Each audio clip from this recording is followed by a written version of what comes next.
Hi, I'm Mark Heath from Recover Hyperbarics, and today I'm going to walk through a guided hyperbaric oxygen therapy session.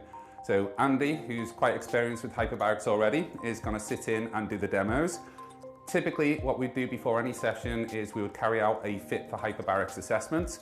This comprises of a questionnaire, and just to make sure that the client is not claustrophobic and comfortable getting inside the chamber.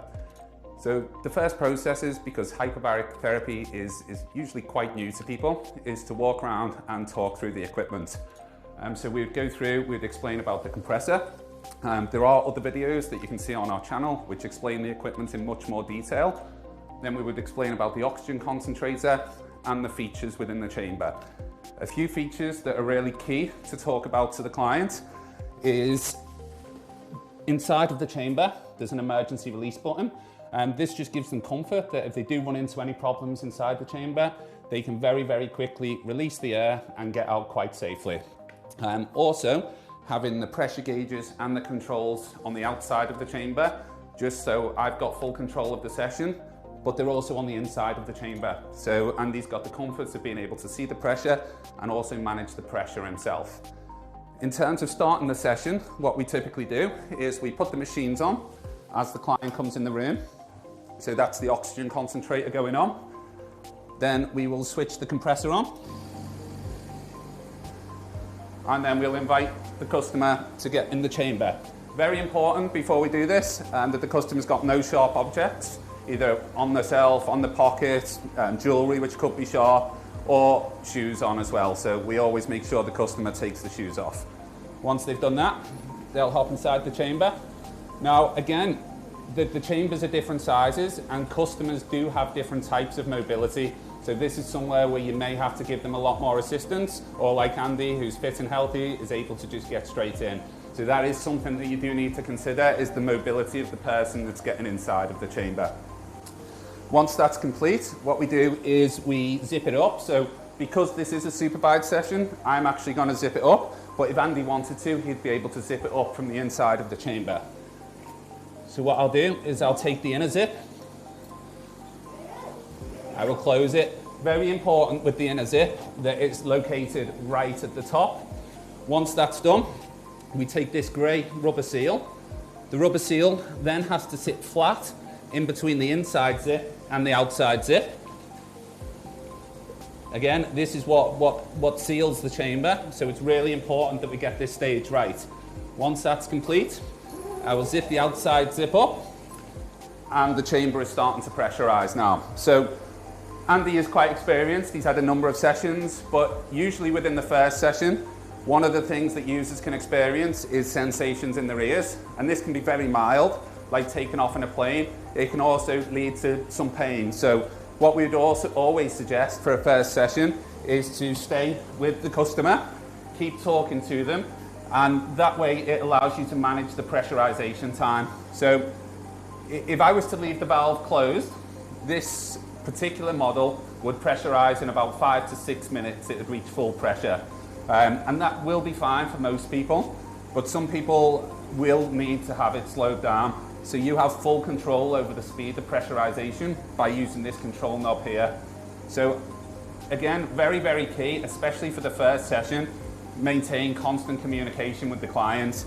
You can see them through the window. Are you all right in there, Andy? Get a thumbs up. So again, with Andy, he's not feeling anything in his ears at the moment, so I'll let the pressurization run its course.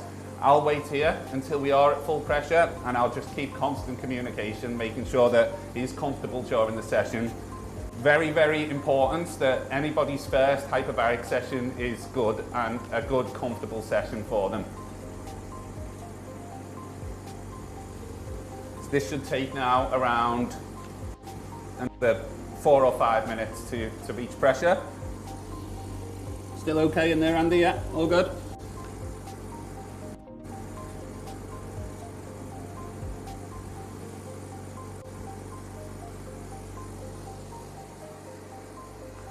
Once a customer is a lot more used to the therapy, another thing that you can do, which what we do here, is we have a call button. The call button links directly to our reception and offices.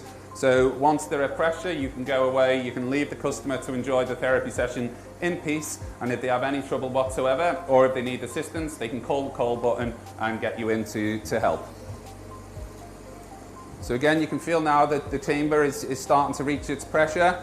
On the pressure gauge, it's now left 0, so it's slowly starting to pressurize. Again, I'm just going to check in now with Andy. Andy, everything okay? Perfect. So now we're just about reaching 1.1 ATA. So at 1.1 ATA, that's really when people will start noticing the pressure change within their ears.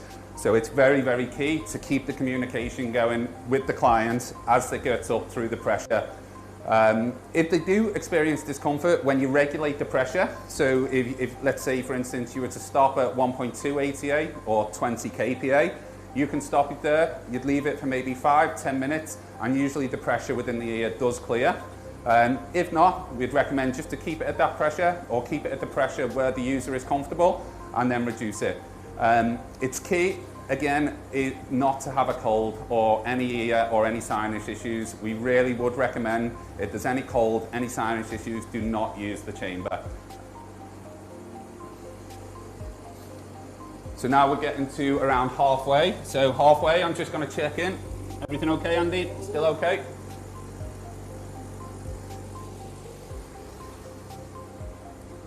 We're up and running now with both of the machines. We've got the oxygen generator and the compressor both running. The oxygen generator runs at sub 40 decibels. The air compressor runs at sub 50 decibels. So it's very, very quiet equipment. We're in quite an enclosed space here. We're on the second floor of a building.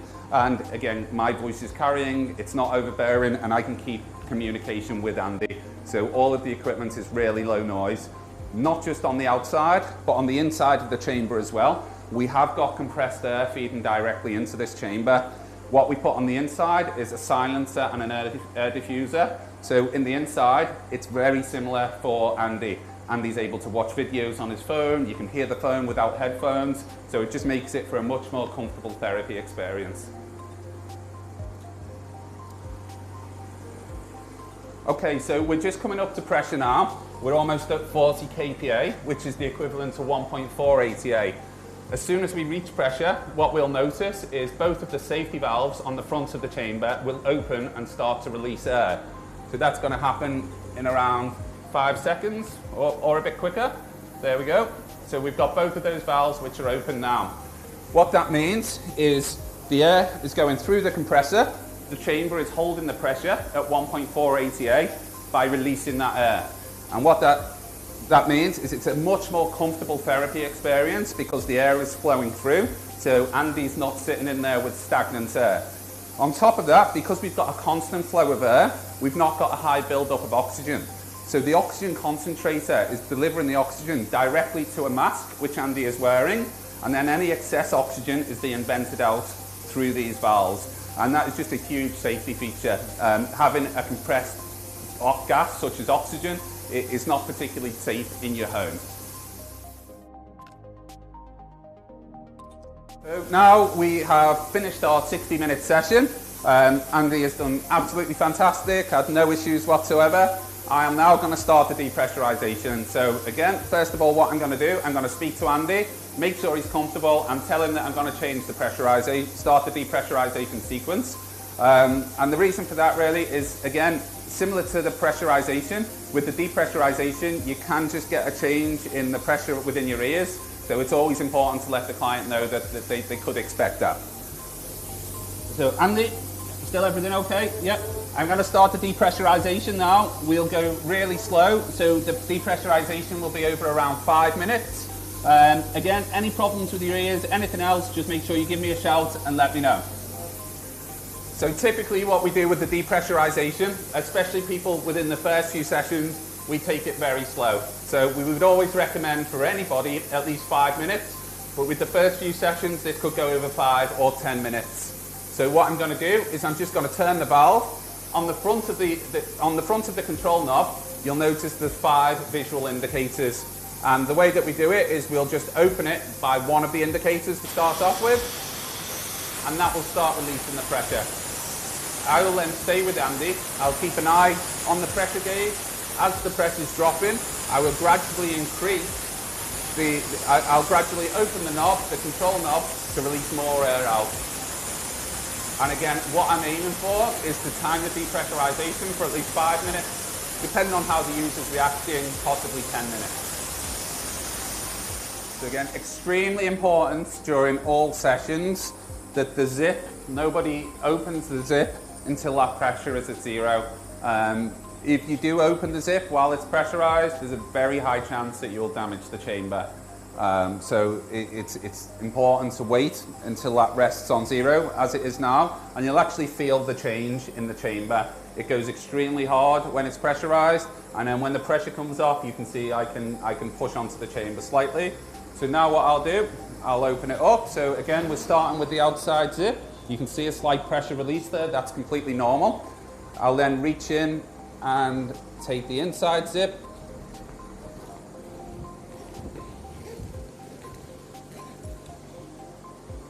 Again, because, again, what I said earlier about people having mobility issues, I would always open it, and if they need to, give them a hand out of the chamber. Okay. And that's how to deliver a supervised hyperbaric session.